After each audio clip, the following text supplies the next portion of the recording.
All right, so I wanted to start off tonight with a bit of a history lesson. I'm going to read a famous address. If you know who this is, I'll ask you at the end, but don't shout it out just yet. The reason why is I want to do this in the context of what Moses does in chapter 32, because it's really important. All right, there's a pattern here that I wanted to hopefully get through tonight. I have to watch my time too to make sure I'm on time. And also give you some encouragement. I've been in this walk for a very long time. Growing up, some of you, I shared my story as far as going to Catholic school, but also going to church on Shabbat. So I was basically in church on Saturdays and Sundays. The churches that I grew up in were Sabbath keeping. I understood the law. I understood the festivals. And then I also walked for a period of time within the Messianic congregations, and I learned a lot. You know, there's always struggles in every congregation, and things do happen, and the Lord led me here. And coming here, it took a long time to figure things out. And I think there's a reason why. God really takes his time to remove a lot of things out of us. And my personal walk with Jesus started, I can remember in fourth grade, watching a movie. Some of you may know this movie. It's called The Greatest Story Ever Told.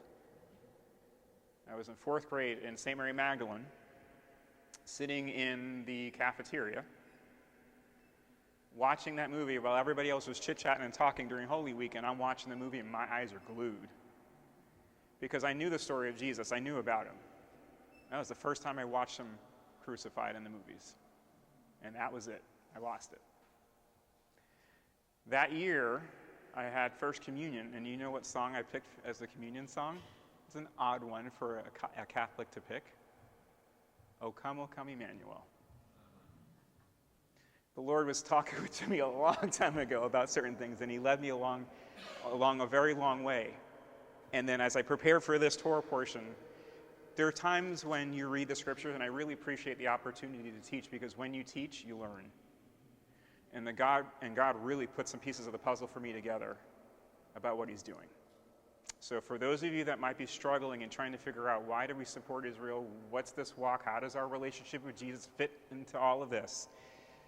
This was, for me, even though I understood all of this, when I went through chapter 32, the Lord got a hold of me and he said, this is what I'm talking about. It's the Cliff Notes version. How many of you know Cliff Notes? You remember what a Cliff Notes is? Yeah. 32 is the Cliff Notes version of what God's doing and why we're called to do what we're supposed to do in Messiah Jesus. It's in here. So hopefully I'll share that with you tonight. So I'm going to start with this first. I'll read the address. I'll kind of explain why I did it at the end, but I want to see if you know who this is.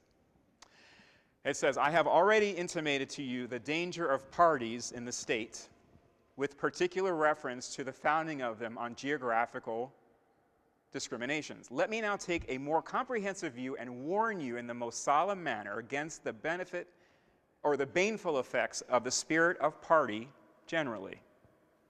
This spirit, unfortunately, is inseparable from our human nature, having its root in the strongest of passions of the human mind.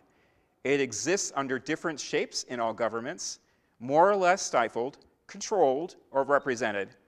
But those that are in more popular form, it seems that it's in its greatest rankness and truly the worst enemy.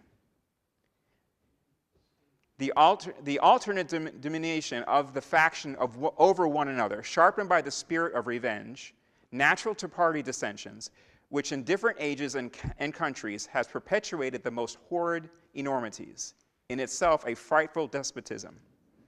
But this leads at length to a more formal and permanent despotism. It serves in ways to distract the public councils and enfeeble the public administration. It agitates the community with ill-founded jealousies, false alarms, kindles the animosity of one part against another, foments occasionally riot and insurrection. It opens the door to foreign influence and corruption, which finds a facilitated access to the government itself through the channels of party passions. Thus the policy and the will of one country are subjugated to the policy and the will of another. Excessive partiality for one foreign nation and excessive dislike of another cause those whom they actuate to see the danger of only one side and serve the veil and even the second arts of influence on the other. And in closing, he says this: the great rule of our conduct for us in regard to foreign nations, in extending our commercial relations, to have with them as little political connection as possible.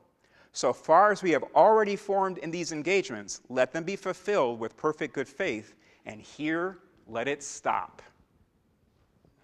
Who said that?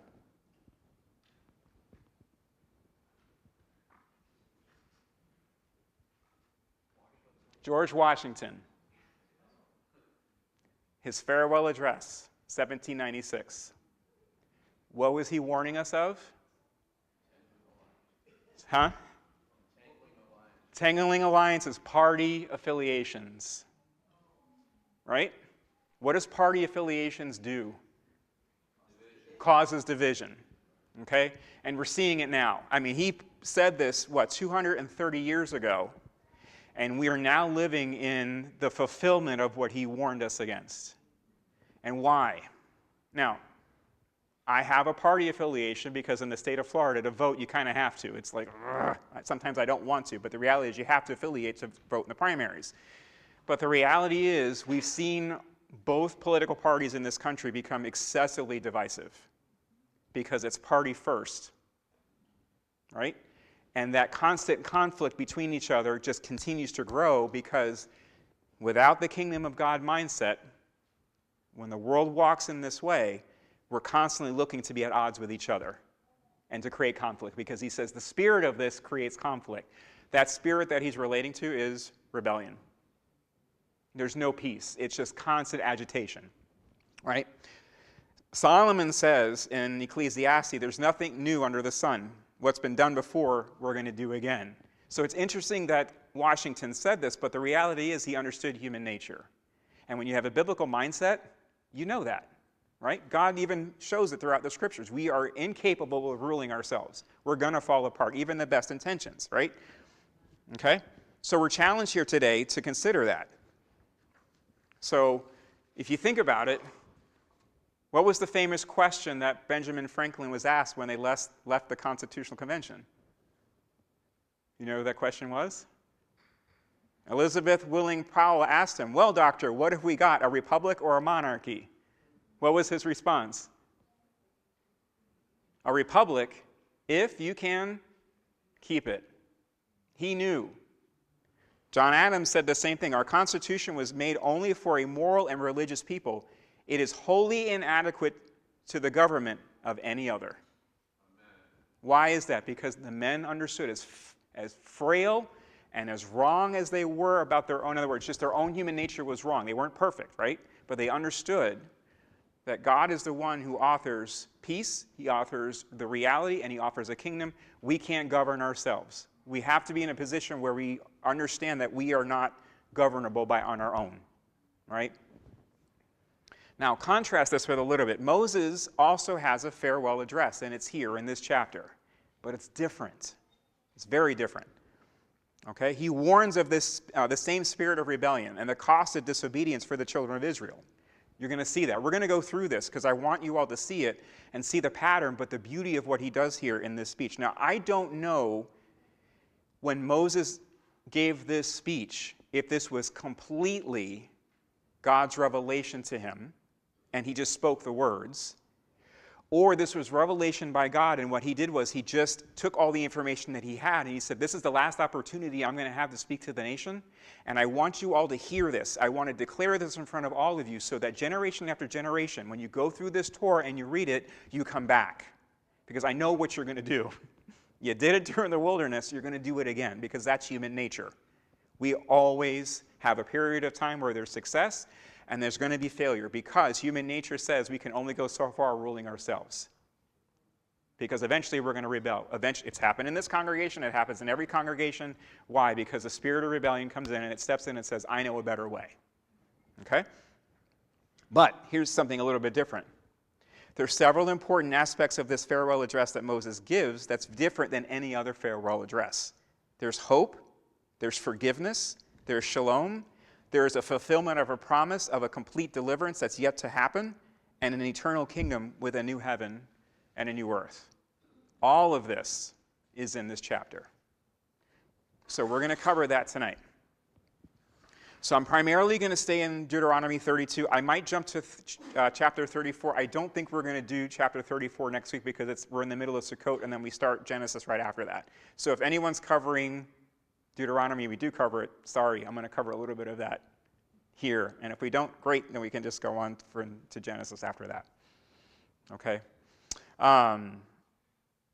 We're going to talk about God's plan, his love and his commitment towards the children of Israel, and how he's going to use the peoples of the nations, specifically the church, to work in complementary fashion with him to see this promise carried through all the way to the end. If you want to know how gracious God is towards his servants, we'll see this in chapter 34. All right? So what I want to present to you tonight is God is telling a love story to the whole world. And it's for his relationship with the nation of Israel. And we have a responsibility in this by singing that love song to the nation of Israel and reminding them of that. And that's something that I was clearly able to see finally for the first time. I've heard Pastor Ken talk about this. I've heard Pastor Roger talk about it. And I think, okay, I get it. But this time I saw it. Our role, and you see this throughout the prophets, when he says that we are to sing to the nation of Israel, we are to sing and rejoice over them, it's because we are singing to them to remind them this is the promise that God made from generation to generation. Hold on to it. And this is why you're seeing people all over the world. And it dumbfounds me sometimes to see, for example, you see videos of people from Japan and Korea and the Far East all singing in Hebrew. And they're singing the very psalms and praises in honor and speaking to the children of Israel, saying, your God reigns. It's an amazing thing. And then you see the tribes in all over Africa doing the same thing too. And you have here in the U.S. and in South America. Every tribe, kindred, nation, and tongue is doing this because they're seeing the revelation from the scriptures come alive. And there's a stirring because the Holy Spirit is going around saying, pay attention, it's the time. Just as the prophets told of this time, you're going to do it. And we're doing it now. Okay? So let me go to chapter 32, verses 44 through 47. So let's start there first. So let's go to Deuteronomy chapter 32, verses 44 through 47. Okay. So Moses came with Joshua, the son of Nun. All right, so I'll tell you a joke. This is a John Klein joke. How do you know Joshua did not have a father and a mother? He was the son of Nun. There you go. I'll be here all week. You're welcome. All right. I know. Hey, listen. I work alone. Just kidding. All right, so Moses came with Joshua, the son of Nun, and spoke to all the people of this song in the hearing of the people. So he's recounting and saying this is the song that he sang. Moses finished speaking all these words to Israel, and he said to them, set your hearts on all the words which I testify among you today, which you shall command your children to be careful to observe, all the words of this law, for it is not a little thing for you, because it is your life. And by this word you shall prolong your days in the land, which you will cross over to the Jordan to possess. So what he's telling the nation of Israel is, this is something that I want you to take here, not just here, take it into your hearts. Teach your children, remind them as generations pass and go and come, that all of these things, even the reality of their punishments, are going to be spoken generation after generation. But not only the punishments, but the redemption too. It's all tied in here. Okay? So let's see how this works. So let's go back to the first chapter, the first verse, of chapter 32. Okay, so I'm going to read verses 1 through 4. And this is pretty awesome if you think about it. So we'll talk about this first. So this is Moses. So this is the Song of Moses. So in chapter 32, verse 1, he says, give ear, O heavens, and I will speak. And hear, O earth, the words of my mouth. I'm going to pause there for a second. Who is Moses' audience?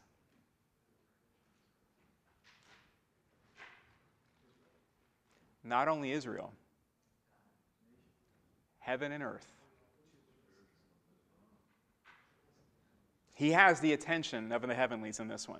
Just the reality that this favored servant, and Moses was special, he's unique, and God tells him that, has the attention of heaven and earth.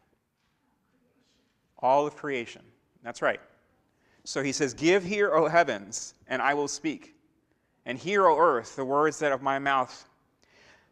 Let my teaching drop as the rain, and my speech distill as the dew, as the raindrops on the tender herb, and as the showers on the grass. For I proclaim the name of the Lord, ascribe greatness to our God. For he is our rock, his work is perfect. For all his ways are justice. A God of truth without injustice, righteousness and uprightness is he, or upright is he. So he's proclaiming to all of creation, heaven and earth, the greatness of our God. It's the first thing you would do, right? What does Jesus say in the Our Father? Our Father who art in heaven, hallowed be thy name. Thy kingdom come. So that first proclamation is giving praise to God. And that's exactly what he's doing here. He's announcing to heaven and earth and declaring all of this. And then he gets into verse 5. And he shifts gears here a bit. Because from positive to negative. This is like a good dad, right? Or a good parent. You kind of praise first, and then you kind of go into, well, let me deal with you a little bit here on what's going on. All right. He says to the nation of Israel, they have corrupted themselves.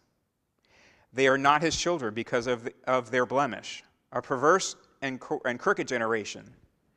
Do you thus deal with the people? Do you thus deal with the Lord, O foolish and unwise people? Is he not your father who brought you? Has he not made you and established you? So I think of this for a second. Is here he's first proclaiming to all of heaven and earth the reality and the promise and to announcing the greatness of God. And he shifts gears immediately to kind of get the nation of Israel's attention. What are you doing? Why did you choose this way? How is it that you treated him this way? And he's doing this because as a good parent, because the reality is they're going to read this Torah generation after generation. They're going to hear this, and hopefully as they hear this, they're going to remember and say, oh, that's right. I need to get back on track. Okay? He says, and then going into verse 7 through 9, he says, let's put everything into its proper biblical, historical context. So he wants to make sure he understands, when this is written, when it's read, that those who hear this remember, how did we get here? He says, remember the days of old. Consider the years of many generations. Ask your father, and he will show you. Your elders, and they will tell you. When the Most High divided the inheritance to the nations, when he separated the sons of Adam, he set the boundaries of the peoples according to the number of the children of Israel. For the Lord's portion is his people. Jacob is the place of it, his inheritance. That's important. Why? Because he's talking also to the nations here for a second. See, if the nations were open and listening to the word, they would say, oh, the Lord put us here. We're supposed to live here. We're supposed to stay here. So that means if we stay here and Israel has their portion, that means there's a God in heaven to worship. Right? Because if the nations recognize and say, that's Israel land, we need to leave them alone. We're going to support them. We're going to encourage them. We're going to say to them, that is your property because we recognize that that's the Lord's inheritance. We can be satisfied and stay here because we know the Lord's given us our land too. He gives Israel their land, but he's also given the nations their land too. But what has mankind done generation after generation? They war.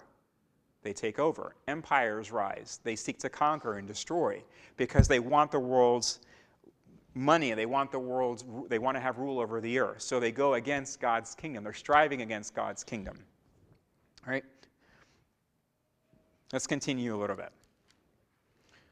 So this is verse 10 through 12 I'm going to read next. So here God is reminding the children of Israel, and also through their future generations, to remember that he was the one involved with them all along. He's never forsaken them. He's never left them. But the reality is he's beginning to tell the story because of their disobedience. This is what they have to endure for a period of time. Okay? He says he found them in the desert land, in the wasteland, a howling wilderness. He encircled them. He instructed them. He kept them as the apple of his eye.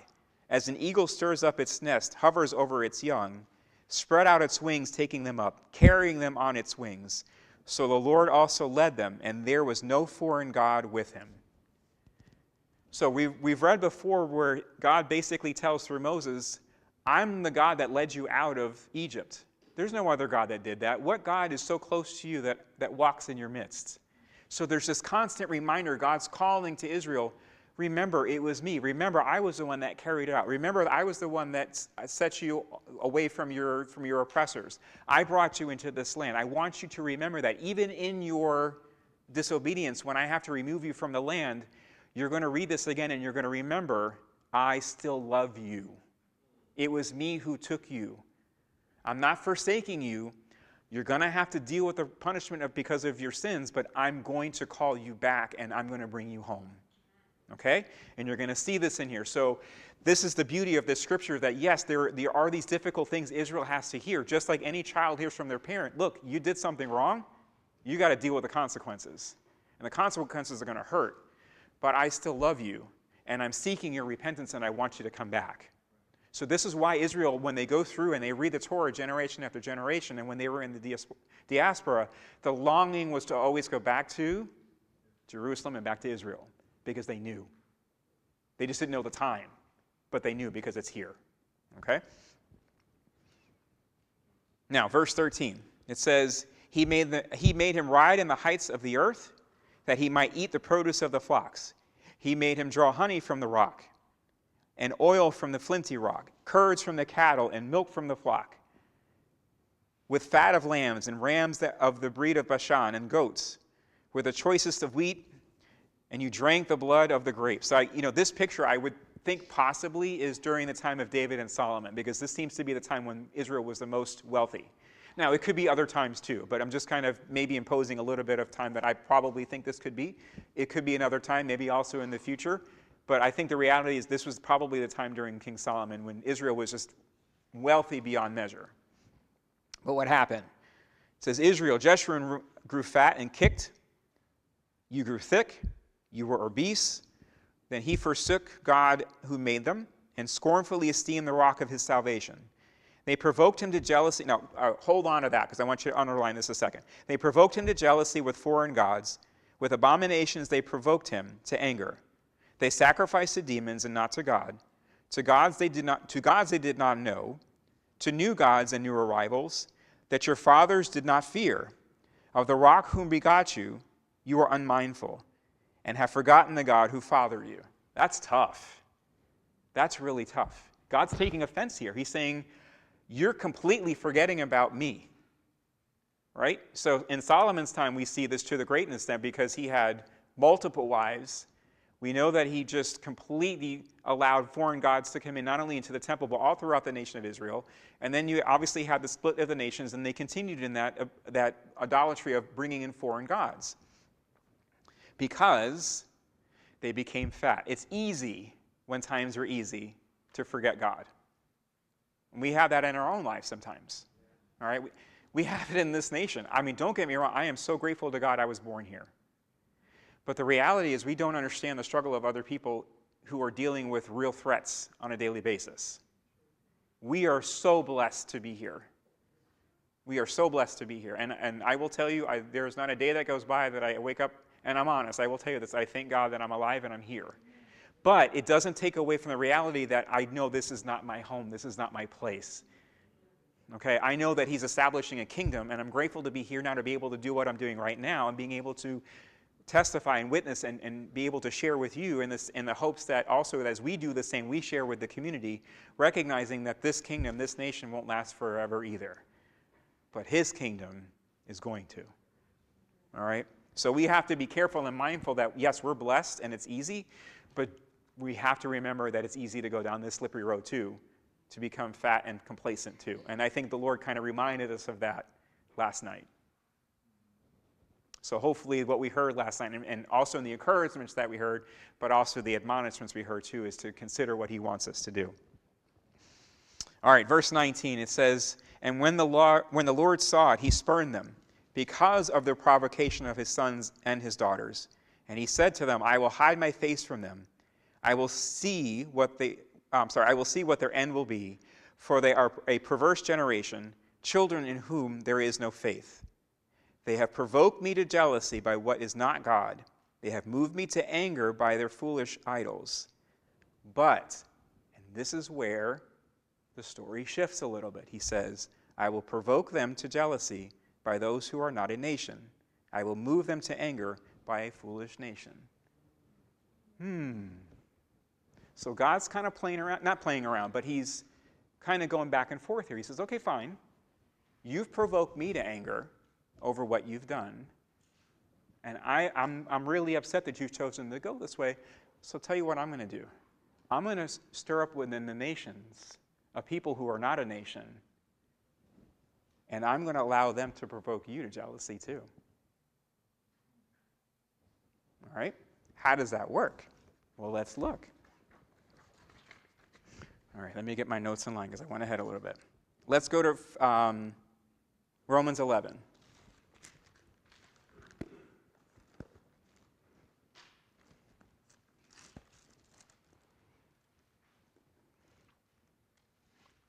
All right.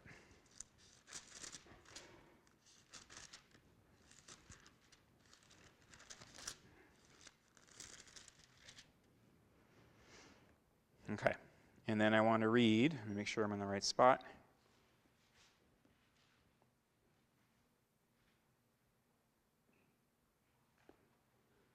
Okay, I'm going to back up a little bit. Verse 11. Let me start there. So Romans 11 is starting in verse 11. He said, I say then, have they stumbled that they should fall? Certainly not. But through their fall to provoke them to jealousy. Salvation has come unto the nations, or unto the Gentiles. Now if their fall is riches for the world, and their failure riches for the Gentiles, how much more their faithfulness? For I speak to you Gentiles, inasmuch as I am an apostle to the Gentiles, that I might magnify my ministry, if by means I may provoke to jealousy those who are my flesh, and save some of them. For if their being cast away is reconciling the world, what will their acceptance be from life from the dead? For if the first fruit is holy, the lump is also holy. If the root is holy, so are the branches. If some of the branches were broken off, and you being a wild olive tree were what? Grafted in. You weren't set apart separately. We're grafted in. All right? All right, there we go. Among them and with them became a partaker of the root of the fatness of the olive tree. Do not boast against the branches. But if you do boast, remember that you do not support the root. The root supports you. So the Lord allowed this here way back when Moses saw this. He was telling the nation of Israel, okay, you guys are going to step out of line for a little bit. You're going to provoke me to jealousy. Fine. What I'm going to do is I'm going to put together a nation together. And then what they're going to do is they're going to provoke you to jealousy. How does that happen? Well, this is not a jealousy of like, you guys have lost it. You're out of luck. You're done. It's not that kind of jealousy. It's when the nation of Israel watches us and says, wait, you keep the Sabbath? You keep the festivals? You keep kosher? Wait a minute. Why are you singing in Hebrew?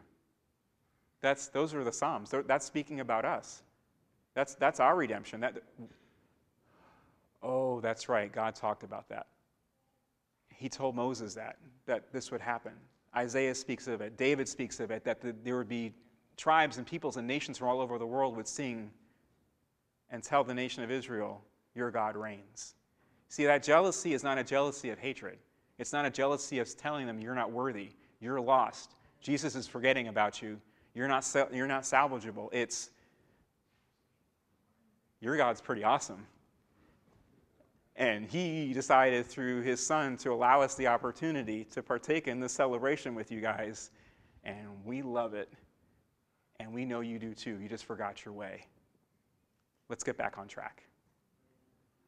That's really the jealousy that we should have and the attitude we should have. Okay? And the reason for that is because he's bringing us together.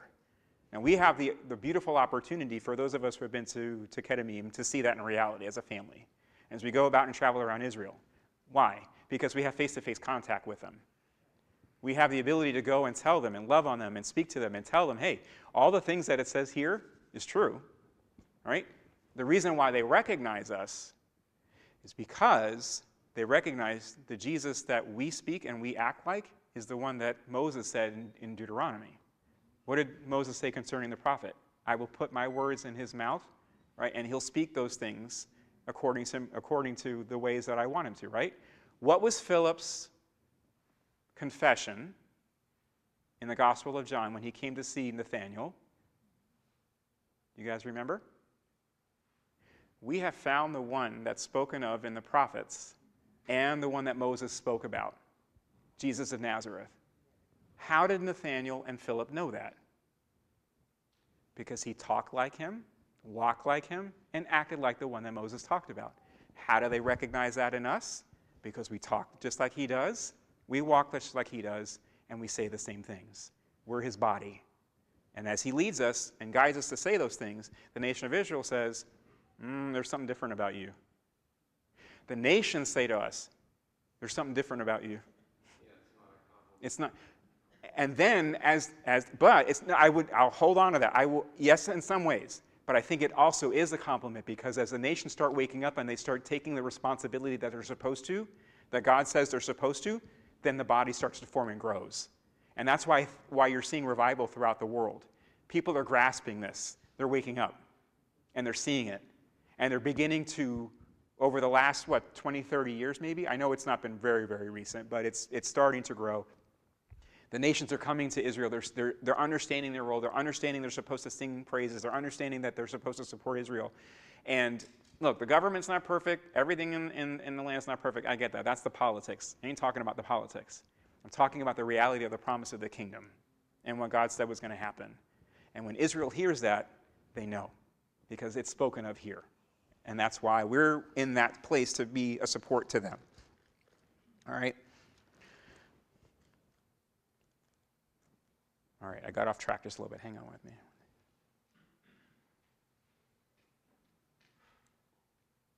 Okay, so basically what I'm trying to say is we're to be a complementary role, to provoke them to jealousy, but in that provocation, it's to say to them, let's worship the Lord together, okay? And remember the covenants, remember the promises, come back.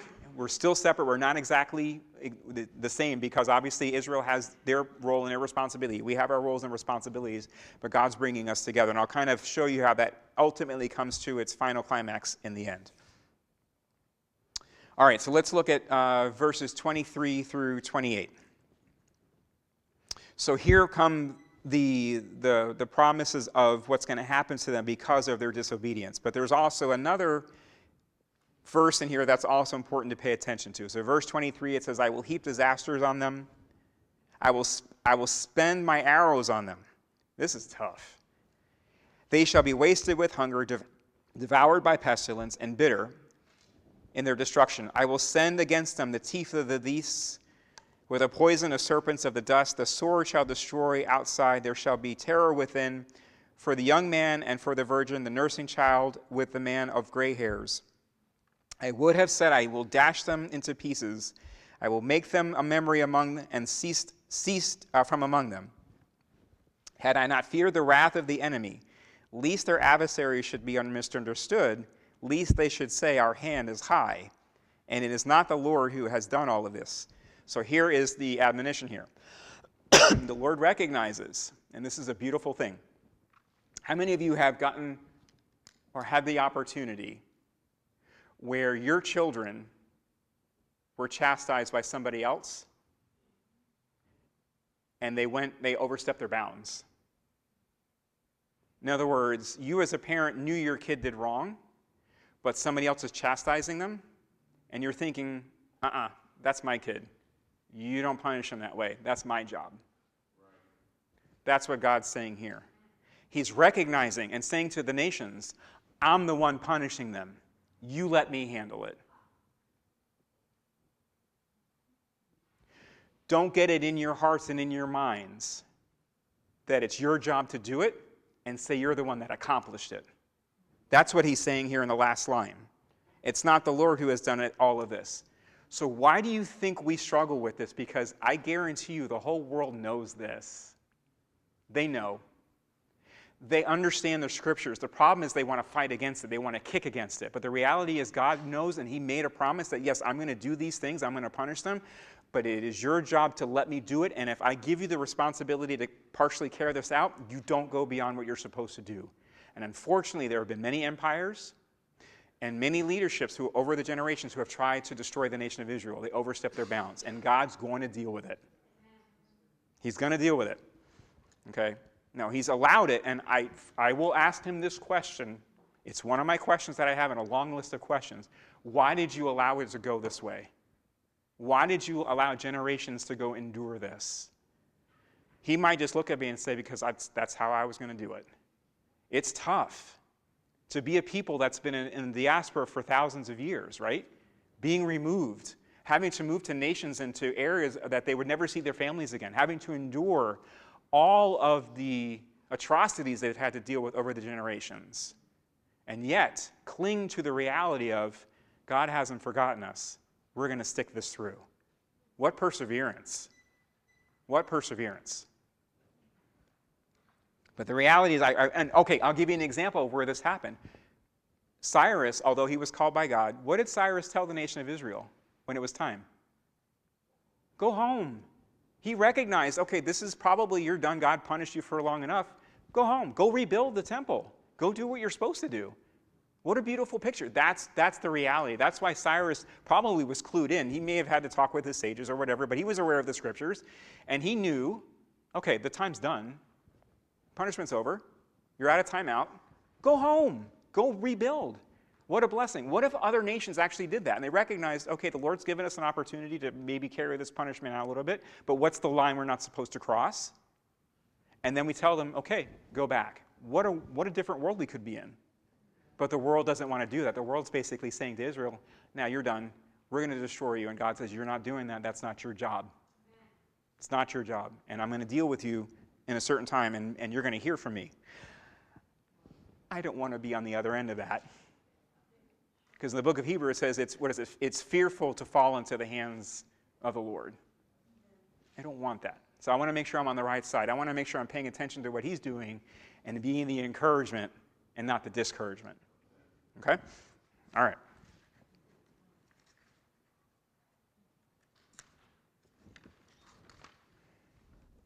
All right, let's look at 29 through 35.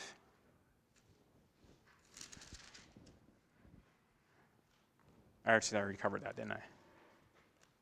Oh, yeah, here we go. All right, so now he's again telling the nation of Israel, he's reminding them. So remember, if you're reading through the Torah, you're hearing this every year. And this is something that they're hearing year by year. He says, oh, that there were wise, that they would understand this, that they would consider the latter end. How could one chase 1,000 and two put 10,000 to flight, unless their rock had sold them and the Lord had surrendered them? For their rock is not like our rock, even our enemies themselves being judges. For their vine is the vine of Sodom, and their fields of Gomorrah, their grapes of the grapes of Gaul. Their clusters are bitter. Their wine is of the portion of serpents, and their cruel venom of cobras. Is this not laid up in the stores with me, sealed up among my treasures? What does God say? Vengeance is mine, and recompense. Their foot shall slip in due time, for the day of their calamity is at hand, and the things to come hasten upon them. All right, that's tough. But let's continue. He says, for the Lord will judge his people, and he will have compassion. Compassion. Again, as parents, how many times have we had to chastise our children and correct them, and it hurt? You know, the old line is, this is going to hurt me more than it's going to hurt you. Maybe. I don't know. Sometimes not, right? But as a parent, our job and our desire is that when we discipline our kids, it might hurt us to have to do that. But what's our hope? That they turn, that they come back, right? He's saying the same thing here. He says, for the Lord will judge his people and will have compassion on his servants when he sees that their power is gone and there is no one remaining, bond or free. When Israel's in a position, now they're not there now. Okay, this happened a little while ago, and they've been brought back to their nation, and they're home, they're secure. But when we're looking at up to 1948, if we want to look at this in reality, coming out of World War II, they were just about done. Just about done. There's nothing. They were depleted. To endure what they endured during the Holocaust, I can't even imagine. I struggle looking at the books that are in our library about what happened. I went to the Yad Vashem, but it's the one that's in Washington, D.C. I walked in there. By the time I got to the end, I'm bawling my eyes out, thinking just the reality of the grotesqueness of what man has done. The punishment, that this was not God's punishment. Okay, it was grossly just disgusting what they did. Okay? And here you have a people that have been depleted, and God says, it's time to come home. It is time to come home. And the doors opened, and you're seeing that reality, that fulfillment now, that he's bringing them home. And what are the nations doing? We are singing and rejoicing over them, just as God commanded us to do. Just as David said we would do. Just as Isaiah said we would do. Just as Jeremiah said we would do. We are singing the praises of God that he has fulfilled his promises and is continuing to fulfill his promises. All right? Just in case you think that Jesus says anything to the contrary, that he has forgotten Israel, let me remind you what he says in Matthew 23, verse 37 through 39. I'm not going to go there, but I have it here. He says, Jerusalem, Jerusalem, you who kill the prophets and stone those who sent you, how often I have longed to gather your children as hen gathers her chicks under her wings, and you are not willing. Look, your house is desolate, for I tell you, you'll never see me again. Does he say that? No. What does he say? You'll see me again, but you won't see me until you say, Baruch Hashem, what is it? Baruch haba b'Shem Adonai. When you utter that, I'm coming back. What's our job to tell them then? Psst, say it! That's the encouragement we're supposed to do. We're supposed to tell them, hey, even Yeshua said this. Yeshua didn't leave you. He didn't forsake you. He gave us a clue. The church should tell them, the promises are still there. That's what Paul says, right? We're supposed to be, Jesus is a servant unto the circumcision to do what? Confirm the promises. And unto the nations, salvation. You bring the two together, what do you get? God's plan of redemption. That's what it is. That's what he says. So if Jesus says it, what should we be encouraging them to do? Say it. It's okay. Say it a little louder. You know, how many of you have been in sports games where people are yelling and screaming, like, just say it a little louder. A little louder. What was that song years ago? Shout. You used to do that and they get down a little bit louder. No, I'm not going to dance. All right? But that's the reality. That's the hope that's within us, right? So this jealousy that's coming out of me is like, I love God. I love Jesus. And he's my Savior. He's led me to all of this over the last 45 years. I see now what he really wants. It took a while for me to get there, but now I see it. And I want to tell the nation of Israel, but I also want to tell the nations, hey, there's a kingdom coming. And God kept his promises. And he said it. Moses actually says that it's all here. The whole entire Cliff Notes version of what's happening is here. So let's finish this and see what it says. So this is the Song of Moses, right? Let's go to Revelation. I have more notes, but we're not going to do that. I'll spare you. I have like 15 more notes, but we'll pages of notes. All right, there we go. Help me out. Revelation 15, I think. I think I've got it. Let me be sure.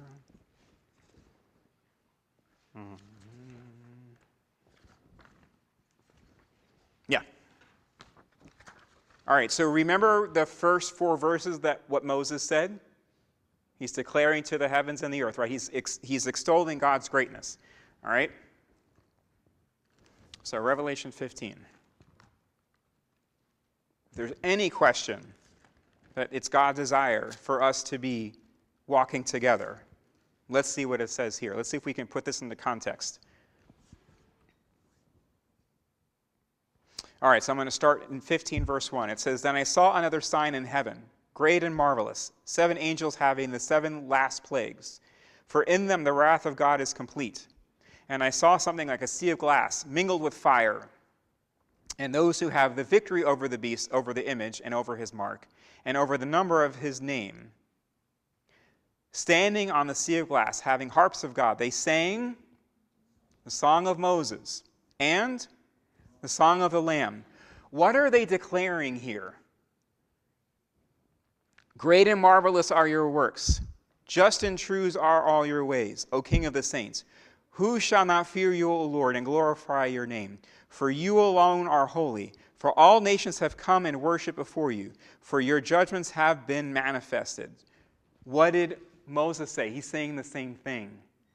We're singing together with the nation of Israel this over to the Lord. That both songs are songs of victory. Both songs acknowledge God's covenants and promises. Both songs speak of the reality of the judgments that he's going to pour out on the nations for what they've done wrong. Because he says, vengeance is mine. When this time comes, he is going to completely obliterate every kingdom, Babylon being the key one. Because Babylon was the one that was set up to be contrary to God and to his people. And we're living in the destruction of it right now. We see it all around us. All right, unfortunately, it's like a frog in boiling water, right? We're just slowly recognizing it, but because we have eyes to see and ears to hear, we're seeing it, the reality of it, okay? So we, as again, what Moses is saying here, that the nations would be brought up to sing praises and that we would be the ones being brought together. We would be the ones provoking them to jealousy. Again, that jealousy is from a place of love and compassion and a way of telling them, your God reigns. But we're also speaking to the nations, saying to the nations, look, this God that establishes a kingdom, that this Messiah Jesus that we worship is the one that's going to be sitting on the throne, and he's going to be sitting in the midst of Israel. He's going to be sitting on his father, on King David's throne, and where is he going to rule from? Jerusalem. Okay? So I want to end with this. I'm going to go to chapter 34, real quick, in Deuteronomy.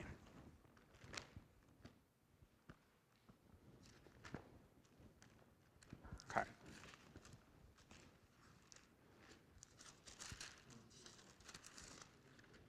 It's a little morbid a little bit earlier because God tells Moses, all right, you're going to go up the mountain and you're going to die. But what I also find kind of interesting is who buries him?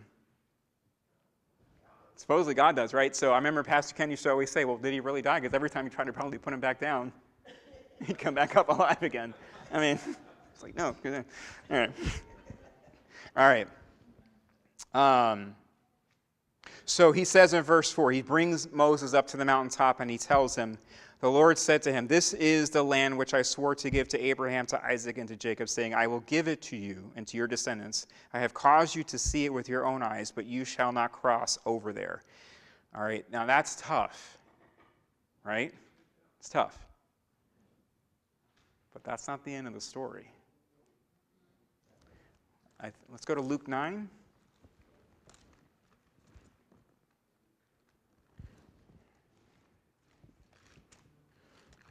I think I got the right. I know we typically go to Matthew for this one, but I want to go to Luke. I think it's in Luke 9. Yeah.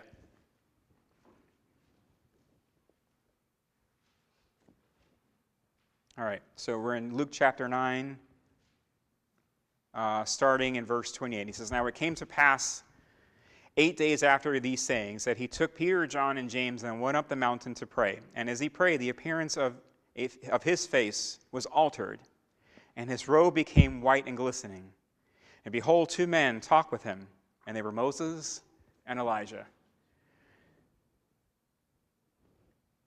What an amazing thing.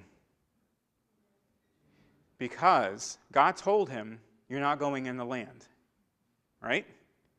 But here, not only is he standing in the land, he's speaking face to face with the Word of God. Now, with Elijah there too, all right?